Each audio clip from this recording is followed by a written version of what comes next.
और छत्तीसगढ़ में धान खरीदी को लेकर एक बार फिर से बयानबाजी का दौर शुरू हो गया है। पीसीसी चीफ दीपक बैज ने कहा कि सरकार 1 नवंबर से धान की खरीदी नहीं करके किसानों के साथ अन्याय कर रही है। मामले में पलटवार करते हुए रायपुर उत्तर विधायक पुरंदर मिश्रा का ये कहना है कि दीपक बैज को किसानों की चिंता करने की आवश्यकता नहीं है। सरकार किसानों के साथ है और किसानों का पूरा धान सही समय पर खरीदा जाएगा।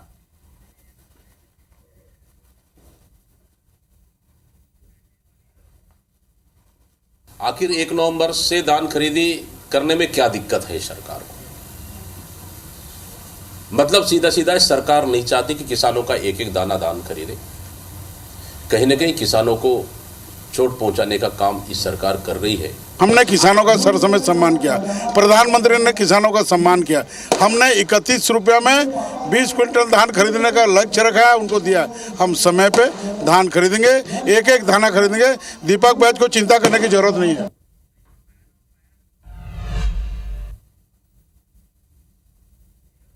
और चलिए इस विषय पर ज्यादा जानकारी और चर्चा करने के लिए हमारे साथ दो हमारे मेहमान जुड़ चुके हैं। सुरेंद्र शर्मा कांग्रेस नेता हमारे साथ जुड़ गए और संदीप शर्मा भाजपा नेता हमारे साथ जुड़ गए।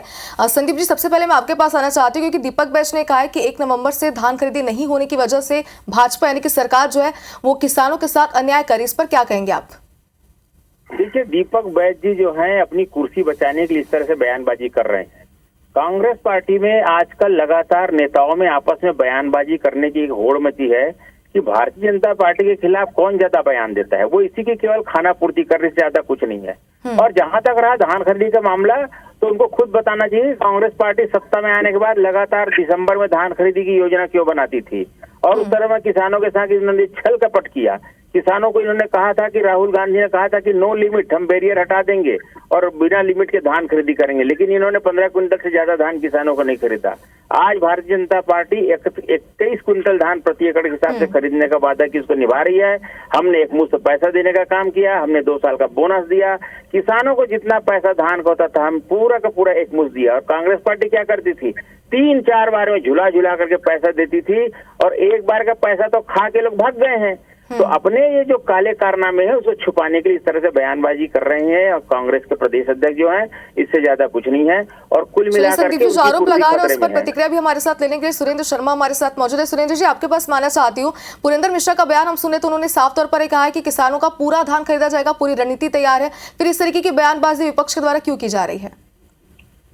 देखिए, भारतीय जनता पार्टी जब सरकार में थी, विपक्ष में थी, ये हमेशा मांग किया करते थे कि धान खरीदी 1 नवंबर से होना चाहिए।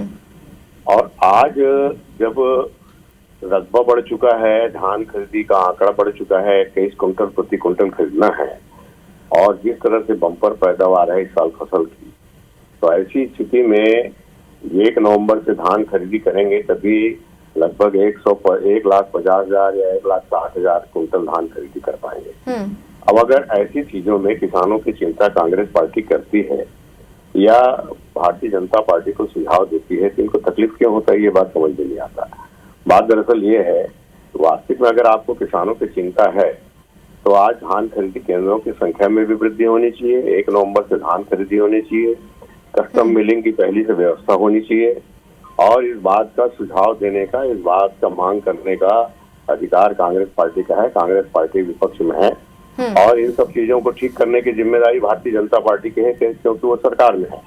और इस स्थिति की बात यह है, कल जब आप विपक्ष में थे तो रोज आप मांग किया करते थे, आज आप सत्ता में है तो उसको पूरा क्यों नहीं करते? ये पूरा करने की जिम्मेदारी भारतीय जनता पार्टी की सरकार की है और इस बात को सुनिश्चित करना चाहिए कि किसानों के मेहनत का प्रतिफल मिले। अभी आप देखिए, जिस तरह से खरीदी केंद्रों की संख्या कम है और जिस तरह की व्यवस्थाएं हैं, तो 21 क्विंटल प्रति एकड़ के हिसाब से धान खरीदी करने के लिए बड़ी दिक्कत की स्थिति होगी। किसान के हिस्से से मैं बोल रहा हूँ। और हर बात को मतलब ये कांग्रेस को बोलने का अधिकार नहीं है, इसको बोलने का अधिकार नहीं, इस तरह की भाषा का इस्तेमाल भारतीय जनता पार्टी करने के बजाय जो सकारात्मक सुझाव है या सकारात्मक मांग है और छत्तीसगढ़ के प्रांत के हितों में है उसको तत्काल स्वीकार करना चाहिए, उसके अनुरूप। सुरेंद्र जी, संदीप सर जी को आप इस वक्त सुने तो उन्होंने कई सारे आरोप भी ऐसे लगाए जिसमें उन्होंने कहा है कि जब कांग्रेस की सरकार थी उस समय भी किसानों के साथ न्याय नहीं हुआ था। इस पर क्या कहेंगे आप? नहीं, मैं ये बोल रहा हूँ कि जो भारतीय जनता पार्टी विपक्ष में रहते हुए जो मांग करती थी, आज जो सत्ता में है तो उसको पूरा क्यों नहीं कर रही है? संदीप जी, आप बताइए कि क्या कहेंगे इस पर, क्योंकि उनका ये कहना है कि जो वादा किया गया था जब विपक्ष में भाजपा की सरकार थी छत्तीसगढ़ में, तो इस वक्त उन वादों को पूरा करने के लिए क्या रणनीति सरकार बना रही है, इसका जवाब दीजिए आप। देखिए, कांग्रेस की जब सरकार थी तो इन्होंने अपने 3 कार्यकाल में 1 दिसंबर से धान खरीदी की शुरू की, और चौथे कार्यकाल में जब फसल बहुत जल्दी आ गई थी, अर्ली क्रॉप आया था, उस समय भी इन्होंने 1 दिसंबर की तारीख तय किया था।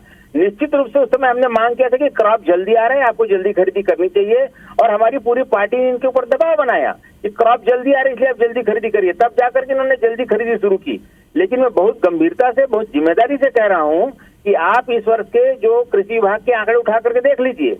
जो धान की बोनी आमतौर तक 20 जून से लेकर के 10 जुलाई तक हो जाती थी, इस बार वो 15 दिन आगे सरक गया। इस बार 15 जुलाई तक धान की बोनी होती जाएगी। कृषि विभाग के आंकड़े भी उठा के देखिए, कृषि विभाग के जो रिपोर्ट है उसको भी देखिए, तो इस बार जो मानसून में विलंब हुआ, उसके कारण पूरी फसल लेट आ रही है। मैं अभी आप चाहे तो थोड़ी देर में अपने गांव के पूरे खार का एक फोटो वीडियो बना करके भेज दूंगा। पूरा धान एकदम हरा है, सरना धान तो अभी निकलना शुरू हुआ है ले दे करके। ये फसल अभी आने में लगभग 40 दिन का समय है। ऐसे समय में केवल अब खरीदी केंद्र को खोल करके जितने हमारे श्रम है वहां पर विभाग के, उस श्रम को बर्बाद करवाना चाहती कांग्रेस पार्टी, और कांग्रेस पार्टी चाहती कि कोई भी योजना बनाकर उसे फेल हो जाए। तो इनकी मंशा ये है कि बेकार के कोऑपरेटिव सेक्टर के लोग जो है वहां पर केवल कांटा घोड़ी लगा करके बैठे हैं। आरोप प्रत्यारोप तो यहाँ पर लगते रहेंगे, और इस बार एक बार फिर से हम देख रहे हैं कि प्रदेश में धान खरीदी को लेकर सियासत गरमाई हुई है। फिलहाल आप दोनों का बहुत शुक्रिया हमारे साथ जुड़ने के लिए।